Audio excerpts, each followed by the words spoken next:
So give us the 2 or 3 most important aspects of your particular job, which is public information officer. Well, I think what's important is that people that we serve and we service our customers here in the state of Connecticut want to know that they're safe. And if the analogy I normally give when I speak about this topic is that if you were to come home and you lived on a cul-de-sac and you saw a state police helicopter, you saw a tactical team, ambulances, fire truck, troopers, you name it in your neighborhood, you get in your house, you lock your door, you want to know what's going on. You turn the TV on, the radio on, you get on the telephone, you try and determine, number one, that you're safe, okay, and number two, what's happening in my neighborhood. Well, we look at that exact same scenario in the entire state of Connecticut. Whenever we have a major incident in Connecticut, we want to make sure that the clientele, the people of the state that we serve, know what's happening, know what's going on, know that they're safe.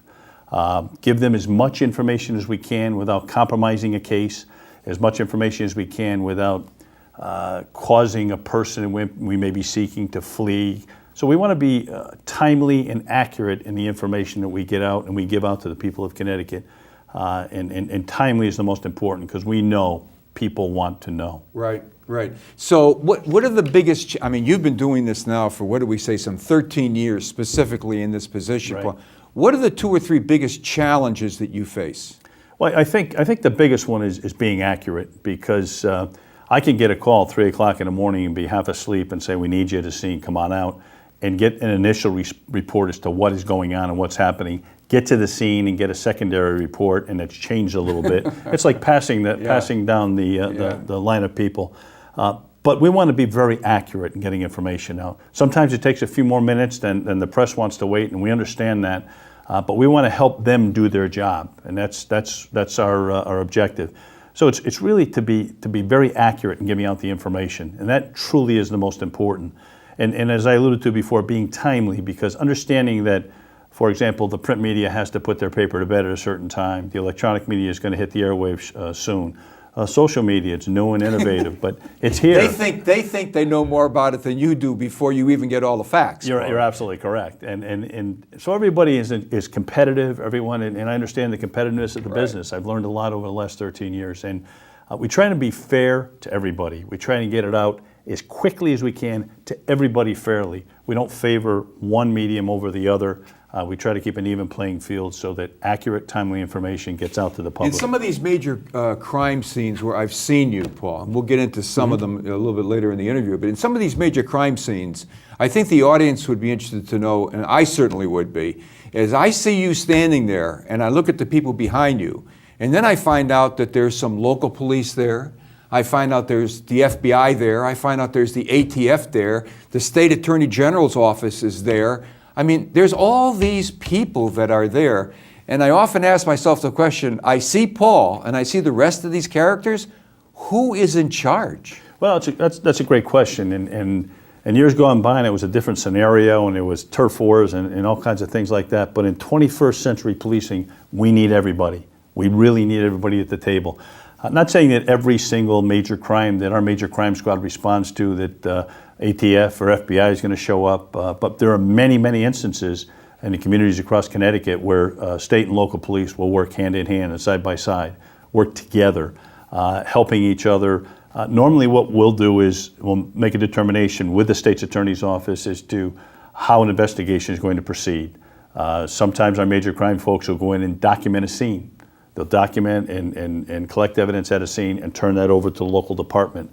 Other times the local department will ask that our major crime squad and our detectives take the lead and they'll assist. But it's a team effort. What we try and do is we try, in order to lend to the accuracy of media relations, is we try to ensure that we don't have multiple voices speaking about a specific incident. Because as you know, you've been in the business a long time, an adjective or an adverb or a mispronunciation can turn the content of the interview, and we don't want that to happen. Yeah. So, I'm very, very privileged to be able to speak about what I think is probably the finest state police department in the country. And the men and women that work with us are just spectacular, and they do great work for people the in Connecticut State Police Department has really an excellent reputation. So, Paul, when you go to a major crime scene, I mean, all this stuff is beginning to happen. who makes the decision to call in, say, the FBI or the ATF, or who makes that decision? That would be made by the major crime commander, to bring in any Is that a specialized state police? It's a state police person. Along with the state's attorney's office, we have the resources here in Connecticut. We have very, very talented people that can do a whole cadre of things in a criminal investigation. But sometimes you need ATF to come in and help with some weaponry advantage. Now, Paul, it's interesting to me because I have a place down in Florida, and there's a county government down there, right? Right. And what you see is the sheriff. Right. What you see. Right. So when I watch you on TV at some of these major crime scenes, right? There's Paul Vance, and I see what he's representing, and I see what he has to say. But the moment that the major crime shifts down south, the person that you typically see is the sheriff's department, right, Paul? That's county government. Does that make it more complicated? I mean, I know you know this stuff, but does it make it more complicated, less complicated? What?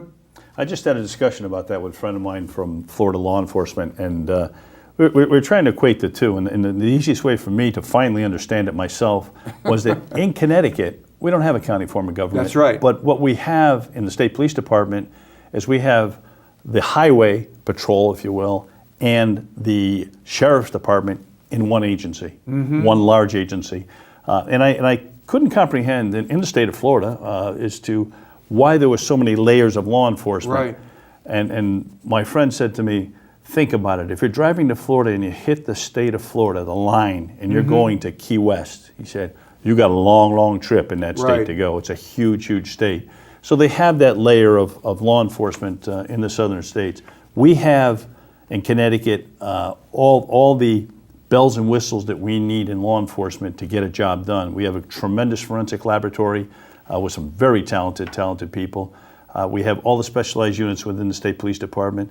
And we always have the support of our local officers, our local detectives, our federal agencies if they're necessary, and we all work as a Now, large Paul, team. speaking of forensics, do you have a relationship with Henry Lee's? Absolutely. The forensic laboratory in Connecticut is second to none, literally. Internationally known, right? Dr. Henry Lee was the original forensic laboratory Right. and built it to what it is today.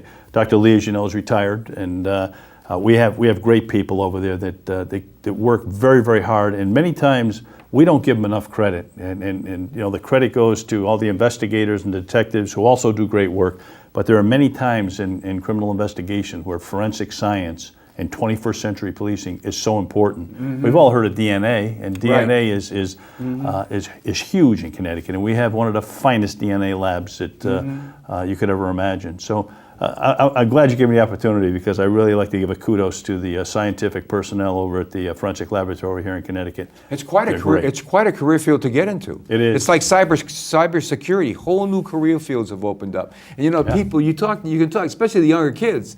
Some of them go to college, and you hear them talking about cybersecurity, or you hear them talking about those CSI, Yes. the CSI stuff. Of Yep. course, it's a little different on television than it is in the real world, Well, but I mean, that's we very understand. true. Everything gets solved within 24 hours. Well, it's not a problem. Well, I say that very often. You watch CSI and they have the DNA done in about 15 Yeah. minutes, and you say, well, it takes a little longer than that. But that's a great field in 21st Yeah. century policing, and we're fortunate that there are so many colleges and universities right here in Right our here. state that, Yeah. that offer that type of training to young people. Yeah. Let's talk about some specific things.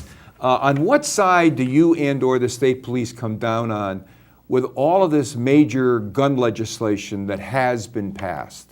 Well, in a nutshell, certainly we don't want to trample on anyone's rights. And what our legislature examines and looks at a topic such as gun control, they do so looking at the complete picture. And we take and enact and enforce any of the laws that they pass.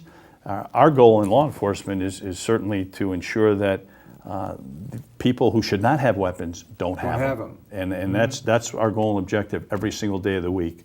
And we leave the decision-making process to our federal and state legislators to make the determination as to Yeah, how so we're going to do essentially that. what you're saying, Paul, is you don't make the law, you enforce the law. That's